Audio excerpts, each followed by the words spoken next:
Infinity നോമാഡിന്റെ പുതിയൊരു വീഡിയോയിലേക്ക് എല്ലാവർക്കും സ്വാഗതം.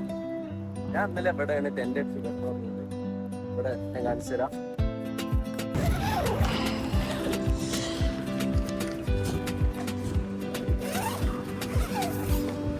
ഞാൻ കുക്ക് ചെയ്തുകൊണ്ട് നിൽക്കുകയാണ്.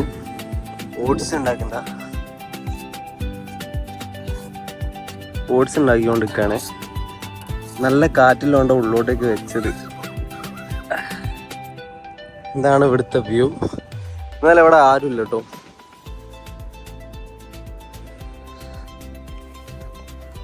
ഇവിടുന്നുള്ള വ്യൂ കാണിച്ചു തരാം.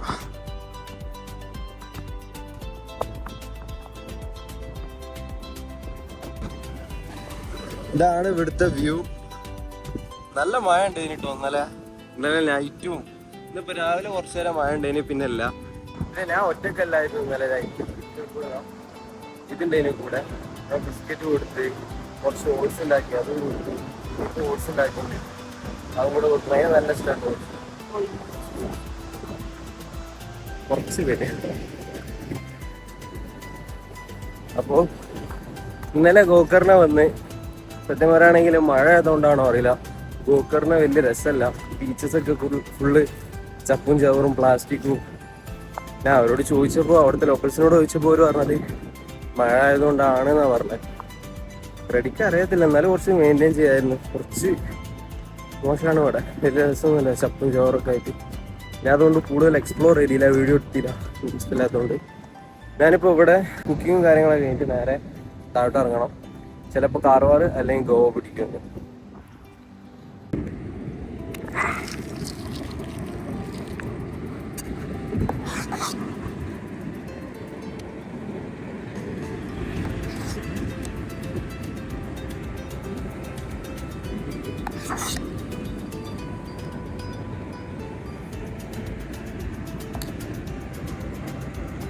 ഇവിടെ കവറിൽ വെച്ച് കൊടുത്തിന്, പക്ഷെ വലിച്ചുണ്ടോ അങ്ങോട്ടേക്ക്.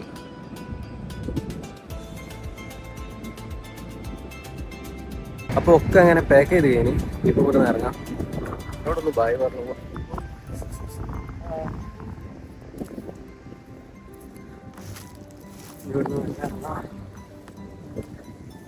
കുറച്ച് കയറ്റം കയറിയിട്ടോ അങ്ങോട്ട് വന്നേ.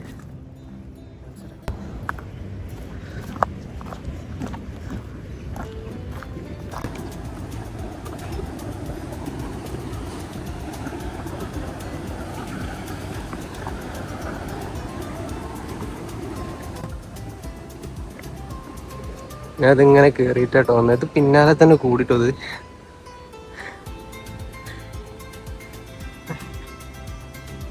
പിന്നെ ഞാൻ എൻ്റെ ആവശ്യത്തിനൊക്കെ അവിടുന്ന് വെള്ളം എടുത്ത്, പൈപ്പൊന്നല്ല, ഇവിടുന്ന് മലന്ന് ഒഴുകി വരുന്ന വെള്ളം. ഇനിയിപ്പോൾ ഇവിടുന്ന് കുപ്പിയിൽ വെള്ളം നിറയ്ക്കണം.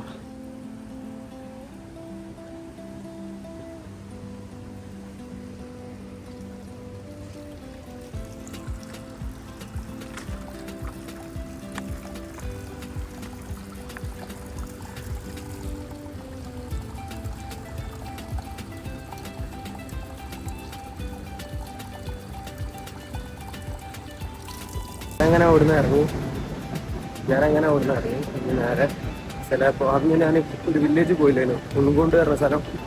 അവിടുത്തെ ഒരാൾ വിളിച്ചിട്ട് ഈ കാർവാറിലേക്ക് പോയിക്കോ, അവിടെ ഒരു പഴയ ഫാക്ടറി ഒക്കെ ഉണ്ട്, അപ്പം അതൊക്കെ ഒന്ന് വീഡിയോയിൽ ഉൾപ്പെടുത്തിക്കോ. എൻ്റെ ഫ്രണ്ടുണ്ട് അവിടെ, എനിക്ക് താമസിക്കാനും കാര്യങ്ങളൊക്കെ അവിടെ സൗകര്യം ഉണ്ടാവും. ചിലപ്പോൾ ഞാൻ കാർവാറ് പോകും, അല്ലെങ്കിൽ ഞാൻ നേരെ ഗോവാറും നോക്കാം.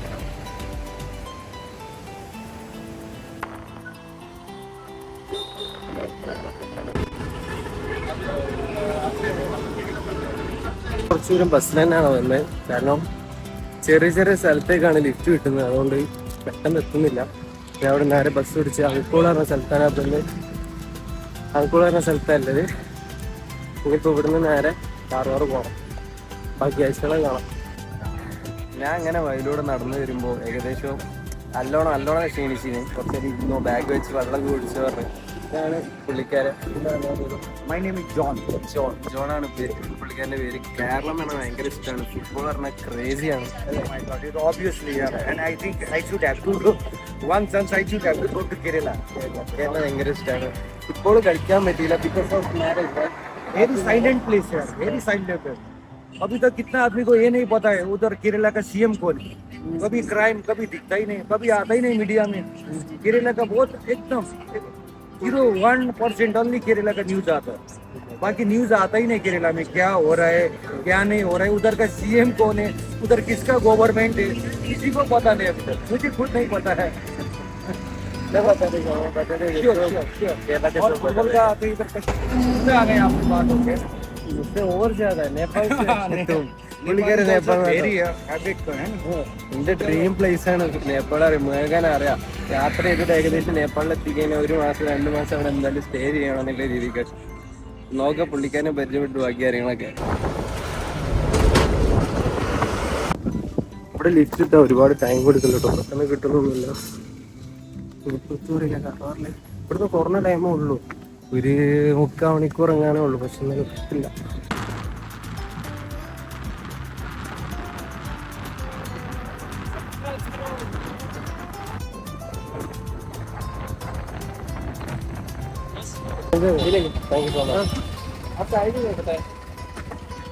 ഞാൻ ഇപ്പൊ ഗോവയിലേക്ക് ലിഫ്റ്റ് അടിക്കാൻ വേണ്ടി ഇവിടെ വന്ന് കേട്ടോ. വണ്ടി ഒന്ന് കുറവാണ്, അധികം കാണുന്നില്ല, പക്ഷെ ലിഫ്റ്റ് വെച്ച് നോക്കാം. ലിഫ്റ്റ് കിട്ടി, ഗോവ വണ്ടിയിലാണ് ലിഫ്റ്റ് കിട്ടി. കുറച്ച് മുമ്പ് പോവുള്ളൂ, അത് കഴിഞ്ഞിട്ട് അവിടുന്ന് വേറെ ലിഫ്റ്റ് അടിച്ച് പോകണം. അങ്ങനെ കർണാടക ബോർഡർ ഗോവയിലേക്ക് പോകാൻ പോട്ടോ. എൻ്റെ യാത്രയിൽ 3ാമത്തെ സ്റ്റേറ്റ്. Welcome to Goa. ഗോവയിൽ അത്ര ഈസി ആയിട്ട് ലിഫ്റ്റ് കിട്ടണമെന്നില്ല. ഞാൻ നടന്നുകൊടുക്കുകയാണ്, ഏകദേശം 5 കിലോമീറ്ററായി ഞാൻ നടക്കുന്നത്. ലിഫ്റ്റ് ചോദിച്ചിട്ട് തീരെ കിട്ടില്ല. അമ്മ കുറച്ചുണ്ടോ ഞാൻ ചേട്ടന്മാർ ലിഫ്റ്റ് നേരെ പാടുക അവിടെ അങ്ങോട്ട് നോക്കാം. പുള്ളിക്കാരൻ ആക്കി തന്നിട്ടോ ഇങ്ങോട്ടേക്ക് ചോദിച്ചാൽ ലിഫ്റ്റ് വേണോ. ഇതിലൂടെ നേരെ ബീച്ചിലേക്ക്. ഇവിടെ അധികം മഴ അല്ല കേട്ടോ പറഞ്ഞേ, എല്ലാ പ്രാവശ്യവും നല്ലോണം മഴ കിട്ടാനുണ്ട്. പ്രാവശ്യം അധികം മഴ പെയ്തിട്ടില്ല എന്നാണ് പറഞ്ഞത്. കൂടുതലും ഇന്ത്യൻസ് ആണ് ഇപ്പോൾ ഇവിടെ ഉള്ളത്, ഫോറിനേഴ്സ് വളരെ കുറവാണെന്ന് പറഞ്ഞിട്ട്. കാരണം ഇപ്പോൾ സീസൺ അല്ലല്ലോ, മൺസൂൺ സീസൺ അല്ല, അതിനോണ്ട് ഇപ്പോൾ ഫോറിനേഴ്സ് വളരെയധികം കുറവാണ്, ഇന്ത്യൻസ് ആണ് കൂടുതലുള്ളത്. സോ എന്നാലും പോയോക്കാം, ബീച്ചെത്തി.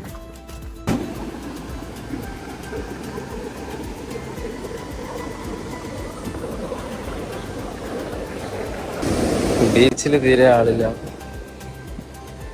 കാണുന്ന ഭാഗത്ത് കുറച്ചുണ്ട് അങ്ങോട്ടേക്ക്. ഇതൊക്കെയാണ് ഇവിടുത്തെ കഫേസും കാര്യങ്ങളൊക്കെ കേട്ടോ. ഒരുപാട് ഡ്രസ്സിന്റെ ഷോപ്പുകളുണ്ട്.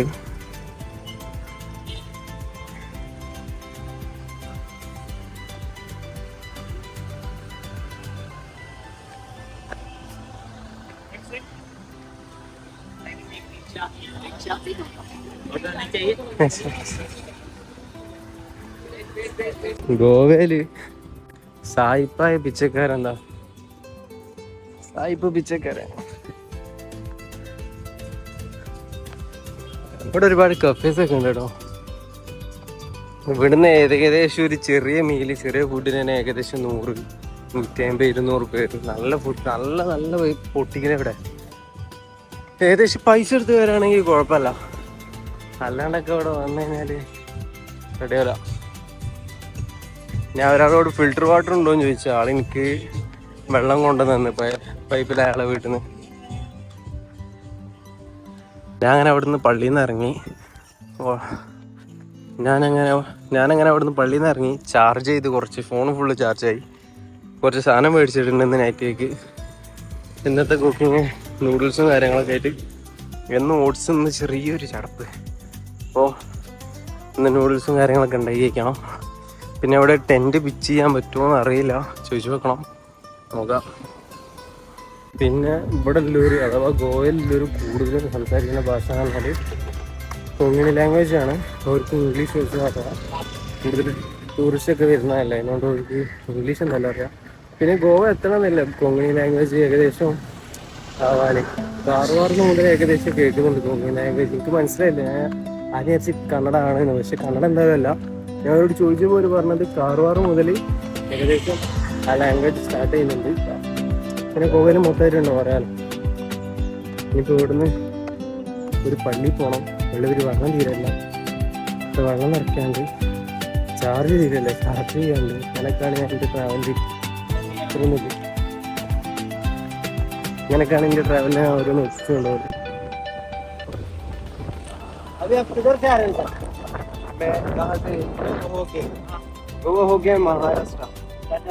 ഇനിയിപ്പോൾ നേരെ ബട്ടർഫ്ലൈ ബീച്ചിൽ ടെൻ്റ് അടിക്കാൻ വിചാരിച്ചു. പക്ഷേ ആൾ പറഞ്ഞത് അവിടെ ടെൻ്റ് അടിക്കുന്നത് സേഫ് അല്ല, കാരണം നല്ല കാടുണ്ട്.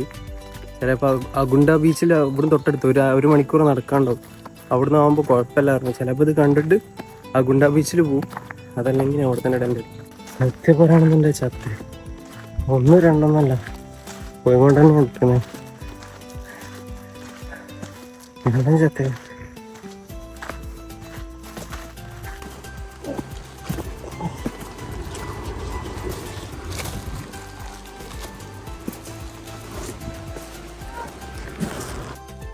നമ്മളങ്ങനെ ബീച്ചിലെത്തി.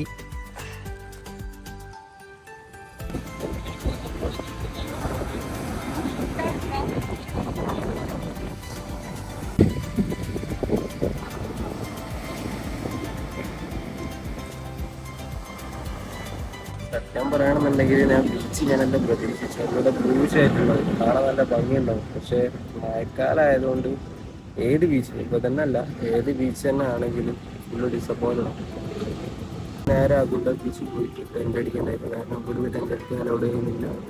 ഇവിടെ ഫോറസ്റ്റും കാര്യങ്ങളൊക്കെ ഡേഞ്ചറാണ്, റിസ്ക്കാണ്. അതുകൊണ്ടാണ് നാട്ടാറുള്ളത്. അവിടെ പോകണം. അടുത്തൊരു 4 കിലോമീറ്റർ ഉണ്ടാവും നടക്കാൻ. ഇറങ്ങിയാൽ ഇപ്പം 5:15 ടൈം. ഇറങ്ങിയാലേ റെഡി ആവും. അഗുണ്ട ബീച്ചിലേക്ക് ഏകദേശം ഇവിടുന്ന് ഒരുപാട് നടക്കാണ്ടായി. 1.5 മണിക്കൂർ എന്തായാലും എടുക്കും. ഞാൻ എന്തായാലും ജീപ്പ് കയറി. ഒരാൾക്ക് അവിടെ കാണാം 150 രൂപ വരുന്നത് ഒരാൾക്ക്. ഞാൻ എന്തായാലും ജീപ്പ് കയറി കുത്തിരുന്ന്. ഇത് നമ്മളെ ഭായ്. തുമ്മാരെ നാം ക്യാ ബോലാ?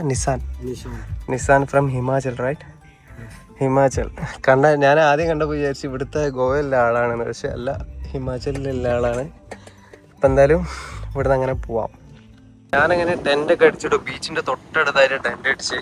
പക്ഷെ നൈറ്റ് ആയതുകൊണ്ട് ബീച്ചൊന്നും കാണില്ല. നല്ല കാറ്റുണ്ട്, അതുകൊണ്ട് അത്യാവശ്യം നല്ല രീതിക്ക് ഉറപ്പിച്ചിട്ട് നല്ല കാറ്റുണ്ട്. ഇനി കുക്കിങ്ങും കാര്യങ്ങളൊക്കെ ചെയ്യാണ്ട്. അപ്പോൾ മറ്റൊരു നല്ല വീഡിയോ പറ്റി